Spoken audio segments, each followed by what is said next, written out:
And we're live. Hey everyone, I'm Leah and this is Emily on the other end. And we're just going to be discussing and showing you guys a couple of other tools that we use around the classroom with students and for other educators. I'm going to be starting, and I'm going to be starting with this really cool, simple tool called Spritzlet. And here it is. It's really pretty basic. So it's just something who can easily download and put it in your favorite bar on a computer. And so you just click the button and drag it up, and it installs right there on your computer, which is really cool. And then you can access it onto any sort of website on that computer. And basically, the function of Spritz is to just kind of go through words with your students. So I open Spritz. I just clicked on it in my favorites bar. I can hit play, and it goes through the words. And what's really cool is that you can pause it, you can make it play again, you can change the how words per minute. So I could, if I want to, I can speed it up for more advanced readers, or if I want to, I can slow it down. So that way, students are struggling, that may take more time with reading, can really take the time to see the words and read them and see what they mean. Or if you want to go back a little bit, you can say, oh, I need to go back. So let me just click that, go back a little bit, go back a few words. Or you could go back all the way to the beginning. So like if you want to need to start an article from the beginning, you could just do that. And Spritz, like I said, is accessible from any website. So I could just, here's a random article that I found on Newsella, which is another site we'll be going over. And so here's Spritzlet. I just click on it, and it starts going through it. I can still change the words per minute. I can still speed it up. And it's really cool because this can really help readers that may be struggling. Like, if they're really struggling, they could say, oh, I really don't understand. Let me take a second to look over this word and really see what it means. And seeing things one word at a time can really help them, because a whole article like this one may be a little overwhelming, but breaking it down one word at a time can really help students. And there is like a premium feature, so to speak, but the general Spritzlet is for free.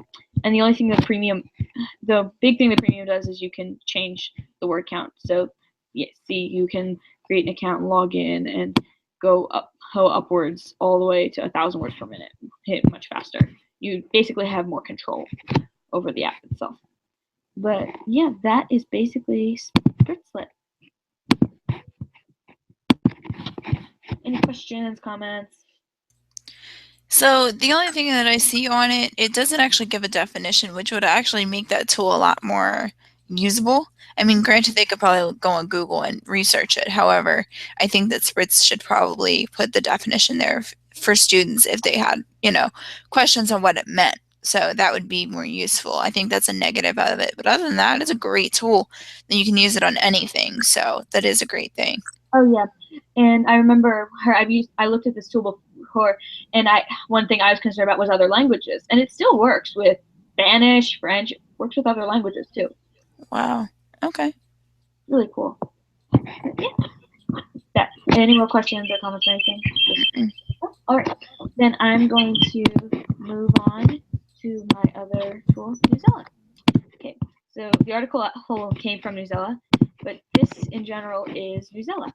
And what's really cool about Newsella is it's a really nice, friendly place for kids to learn about different things. So I have my own account, so the settings will be a little different since I made a teacher account, but the general experience is the same. So you can search for specific articles, you can search for a specific grade level, you can search for reading standards, or you can just look for a specific topic. Like I could say, oh, I want to find something on frogs. And it'll pull up all these articles and text sets. And text sets are really cool because what those do, you can actually make them over here.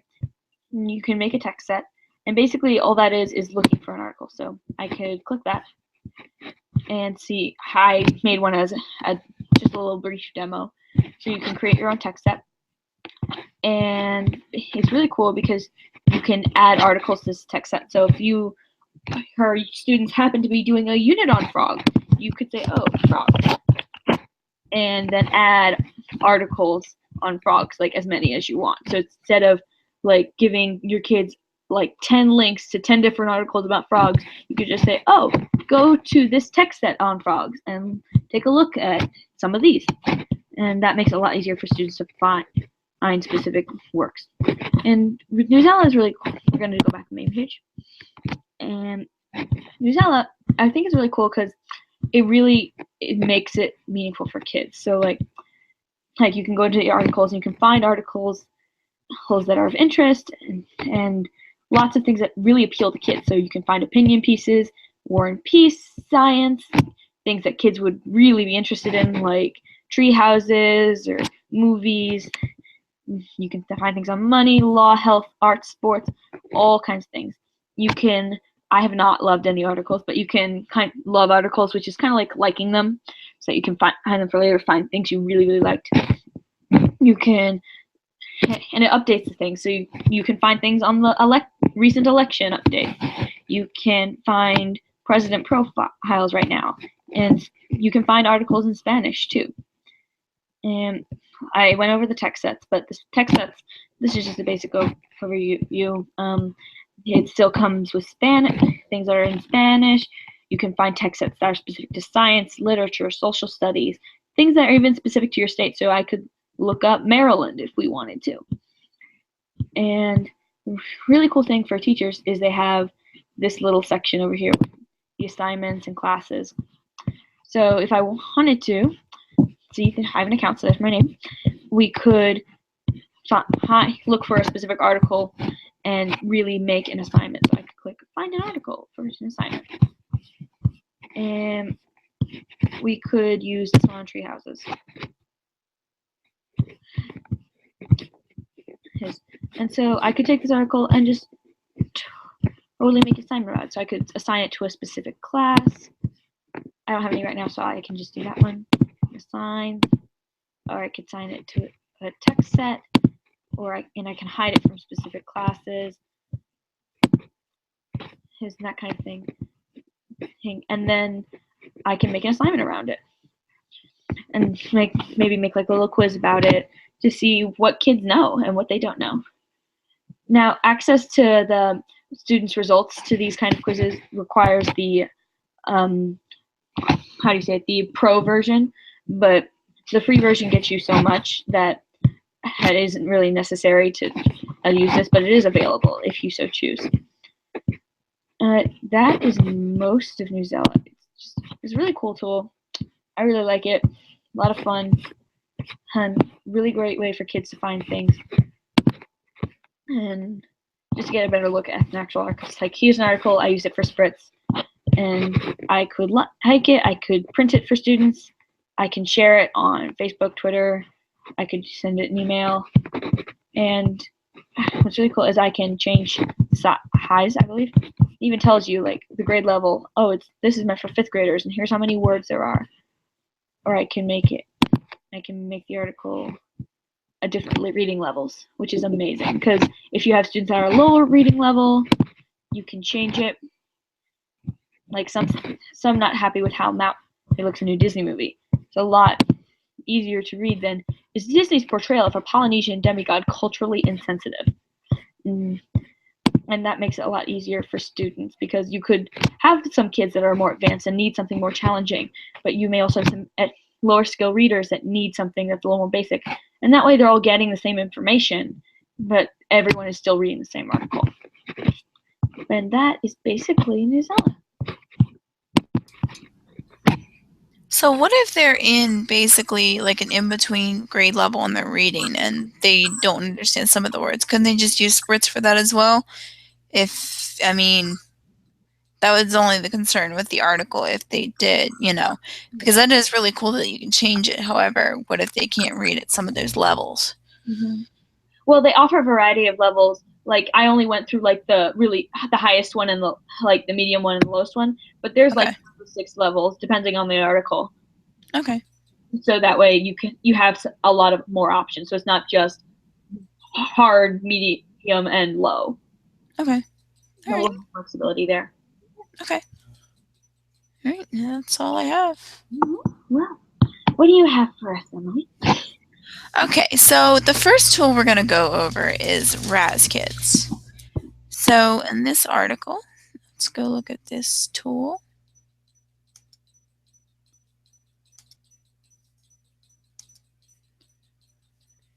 Right, here's RazKids. Okay, so this is the main web page of this site. For this presentation, we're going to look at basically a free 14-day trial because this is a tool that you do have to pay for, and that's for the entire thing. So there's no premium, it's just the whole thing has to be paid for. We'll start off with the feature with adding students, or actually I'm going to manage students because I've already added students. All right, and then I've actually already created, so we're going to go to class roster. Okay, so I have basically when you add your students, and we're going to go right here for that. Okay, so basically you can create a username for them.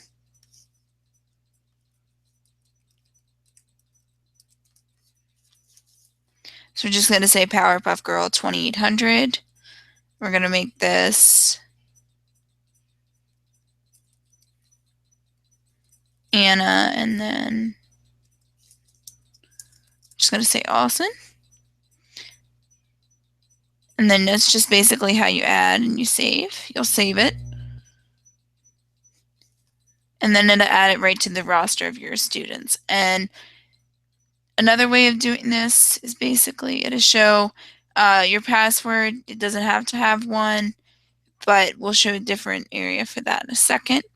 They can get incentives, and I'll show you what the incentives are for, and the parent access. So parents can have access to this. And a little bubble will pop up.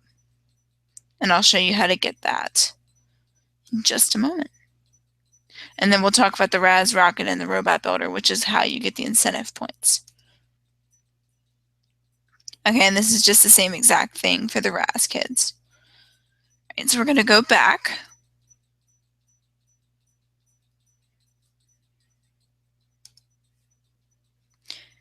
Okay, so we're going to go to the Student Incentives and Awards. So this is a different section here. Okay, so they have basically here, they have like a listing of the rewards they'll get if they do practice recording, they listen to a book, they read a book, quiz pass, perfect quiz, assessment completed, or assignment completed. Basically, they'll get a book, and we'll look at that in just a second. And here you'll see the ebooks that they can download and read. And they'll have little e-quizzes with the ebook, and it actually provides tools for note-taking and stuff like that. And then you have to download that, of course.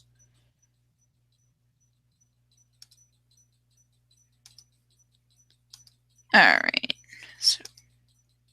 And there's just as little tips to show how to do it in training, just in case you need additional help on how to use this tool.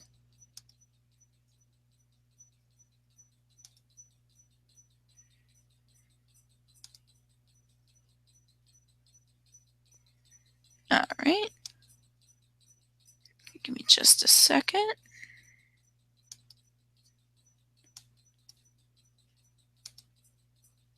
To get to the main page.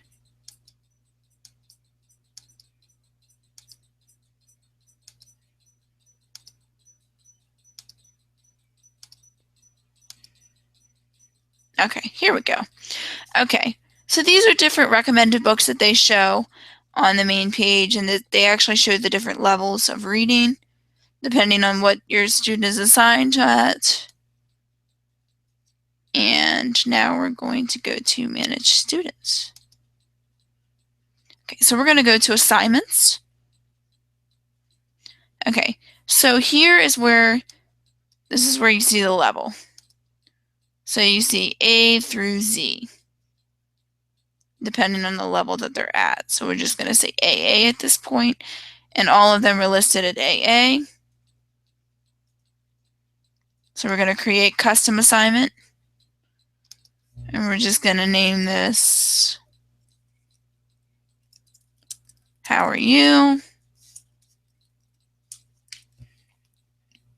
And then you can put this as all students, or you can select a student. And then you would just say all students, continue to next step.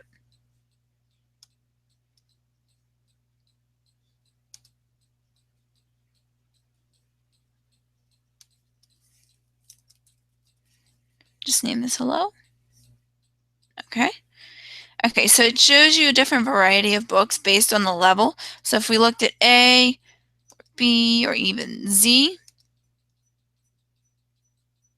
it just shows the different levels of the reading, which I thought was pretty cool that you could assign it by that. So for the AA level, which is what our students are at, you can choose different texts that these students can read. And then you save the assignment. And then they'll automatically be assigned. So here you could also delete it as well.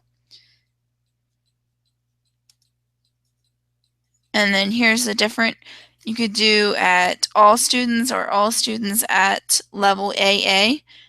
And then you can just do all students once again because they're all at the same level.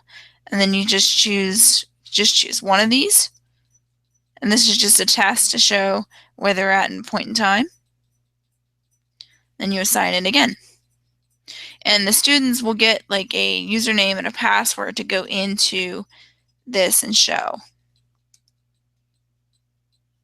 Okay.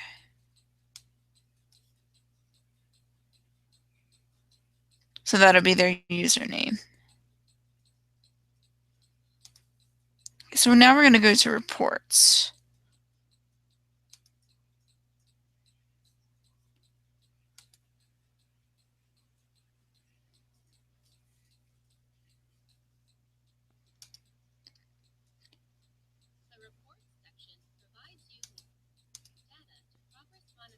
So it basically just states that it's tracking the activity of the students. Obviously, I'm not going to have any reports at this time because there were none reported.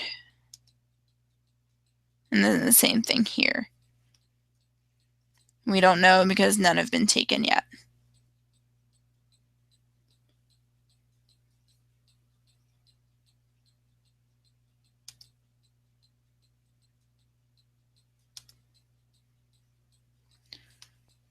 Okay, so we're going to look at RazRocket and Robot Builder. When they build up these points, they actually will get to customize a rocket or build a robot. So that's what these different things are for, and it's just a fun way for students to be interactive in their learning. And that's basically all I have for Raz Kids. Okay, I'm back. Well, I really, really like it. It's a shame that it's a costly tool. How much does it cost? A whole lot, or is it just like ridiculously? When I looked at the price, it was like $100 and some dollars. So, and that's actually for a year. Oh, So they do get that for a year, oh, at least. yeah, that's not too terrible. But it's a shame that it still does cost money because I really like that tool. I love that it shows you like how the students are progressing in a lot of different ways. So that way, each teacher can look at it differently. Like if you're a visual person, you can look at the graph or you can see numbers, like however it makes sense to you. And I like the way it's organized. And it's simple. Like it is very well Very organized. simple. It's simple enough that the kids could go in there and probably do it themselves if they wanted or needed to. Like, Okay. I really like that aspect of it. And I did have a question though.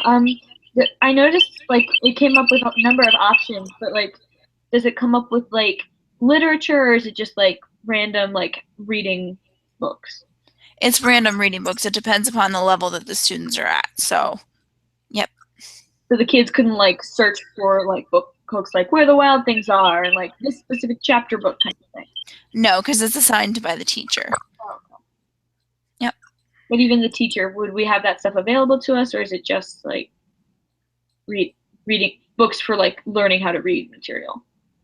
Well, it's books of any level. So they can do, if you noticed on the main page, they had different books that were recommended. So they could use like Sherlock Holmes, I think was actually on the main page. So different kinds of books. However, it's more geared towards, literature analysis kind of stuff for once they get older. Right. Now, Just checking because I know like some teachers like they like to like give their kids some fun things and like that kind of thing. Yep. Okay. Well, All right, so my next tool is going to actually be QR code reader, or actually QR codes in general. Give me 1 second.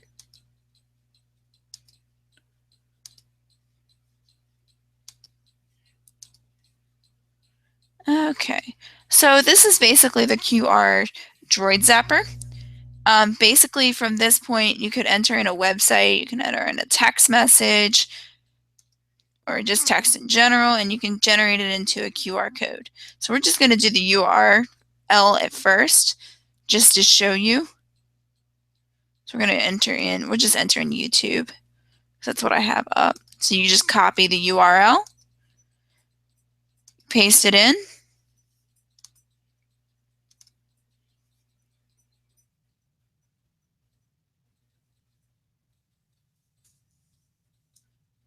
and you generate the QR code.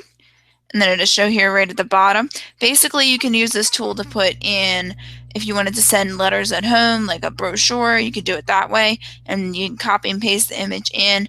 And then if the parents or the student have like a smartphone, they can use the QR code reader on their phone, but they got to make sure that they download the app for it in order for the QR code to be read. And then you just copy and paste, like I said, once again. And the cool thing I found out about this was that you could even import text and it would automatically go to it, or you could do a phone number. And then I guess if you had a smartphone, you could just put it in and then it would just automatically take you to make that phone call, which, and it did once I put in the number. So like I said, if you do 410 111 1111, generate the QR code and it'll come up with the QR code for the phone number. Along with the number in the text message, you can send a QR code to them, and you can send somebody's contact email as well. And the same with the contact. And this was also pretty cool that you could put in a latitude and a longitude number, and then I guess it would take you from your phone, you could use it, and then it would just take you right to the location of where it's at.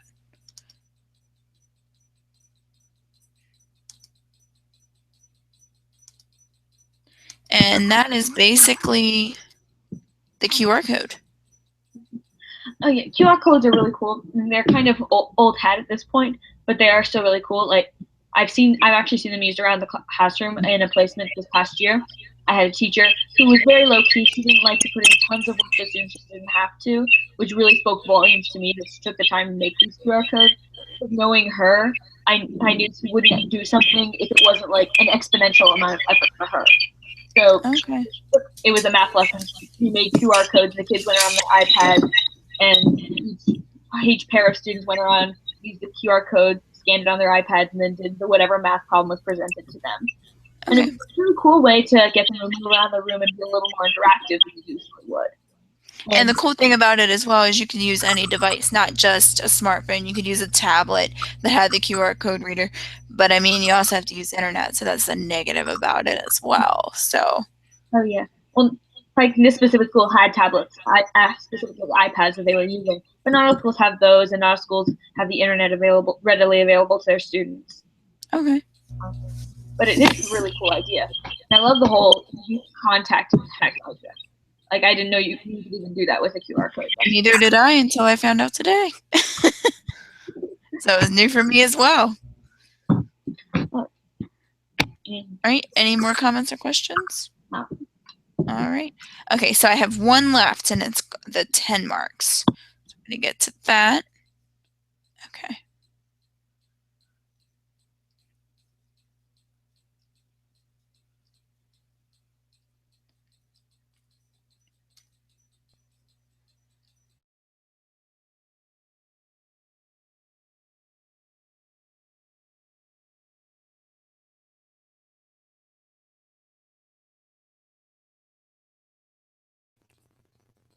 All right, so here is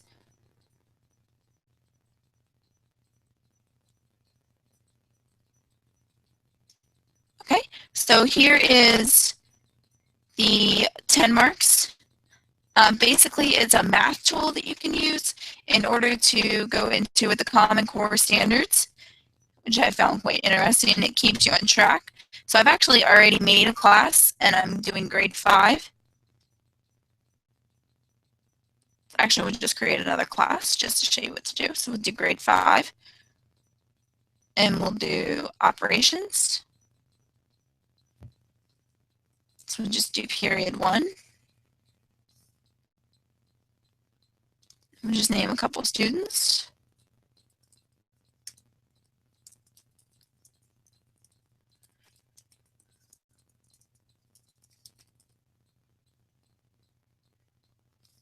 All right, so this is the pretty cool thing about this tool is that it gives you the username and the password for these students. And we will show you how to do the print parent letter. First, you can edit the student information. You can put in their last name, and you can even change their username and their password just in case you didn't like it. And you can just save the changes just like that. This is something I want to show everybody. So you can do the English and Spanish. We'll do that just in case we have Spanish students in the classroom.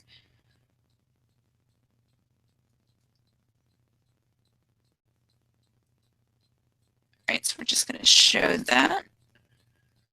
So this shows the parent code, so the parents will have access to this as well. And it has the student, the class, and the website, and it also has the student's username and password, so that if they wanted to work on homework or anything at home, they could do that as well.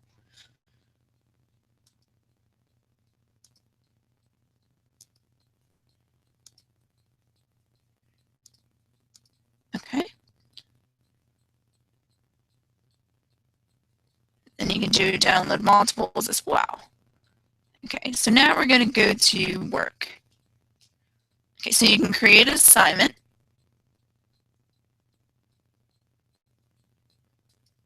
Okay, so you can basically do find by domain, and then your tracks will show up over here. So we're going to do evaluate. So we're going to put the add button and it'll show up right over here. And then you can also do writing numerical expressions, so they kind of go hand in hand with one another. You can just do 2 if you would like.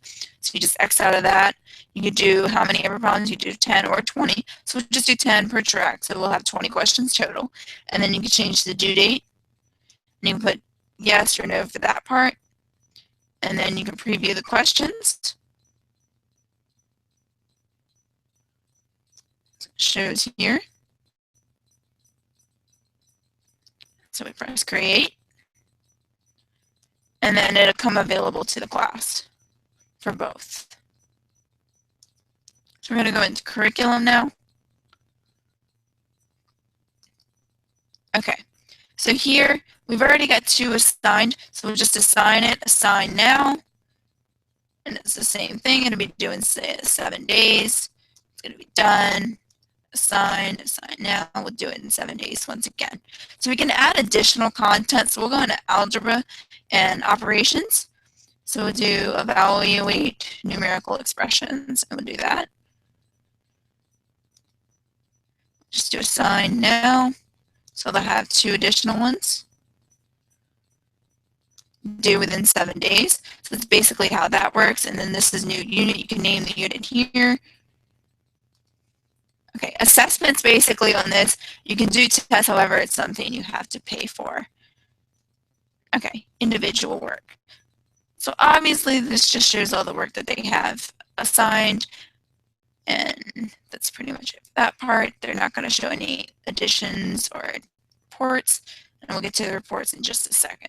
So basically this jam session area is where the students can practice on what they would like to work on, or anything that they feel that they need to. You can add skills. However, the skills are already here. So if you see here, it's all there for 5th grade. So you really don't actually have to put it in, but students can go in and check it and play with it if they would like to. Okay, we're going to go into reports. Obviously, we're not going to have any reports because students haven't completed any work. And you can choose the time of, the date period of when you would like to do it. And that pretty much sums up 10 marks.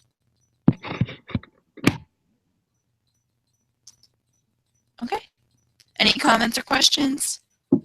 Yes, I know for the assignments, it came up with assignment for you. It came up with 10 questions for each section. Is there any way to like create the questions yourself or term or like be more specific with the number of questions? Like it gave the option of 10 or 20 per like section, but is there any way I could go in and be like, oh, I want to assign my students 15 questions? No, actually, that was the odd thing because it just gives you either 10 or 20. So that was the only options it had. So no. No, and then the create your own questions like it came up with questions on its own. Is there any way? It automatically generates them depending upon the Common Core standards. So that's the only thing. So if students or teachers, didn't want to do the questions on their own, it gives it that option to not have to create it. So that's the good thing about it. However, if a student or a teacher did want to use it, that would be a negative. Yeah. So because the tool is cool. It's very helpful, especially if you're going over those Common Core skills, because it gives you those questions that the students need to learn how to do. Yeah. But on the other hand, sometimes you need to throw in something that's more specific or something that's a little easier. Maybe you want to hint towards something you're planning to use on a formative assessment. It's the tool kind of like that we have for math lab, for my math lab. So it's kind of like the same thing, however, and it is graded, so they do automatically grade it, so the teachers don't have to worry about that either. So that was another thing. And it shows which ones that the students had problems on and stuff like that. So that's something it also helps out with. So. Oh yeah, the tool itself is really cool. I just wish it was more like customizable. Yeah, I do too. I agree. Oh. Any other comments or questions? No, I think that's it. All right. Well, I think that ends our presentation for today. Thank you so much for listening, and thank you for listening to our tools. Thank you. Okay. Bye.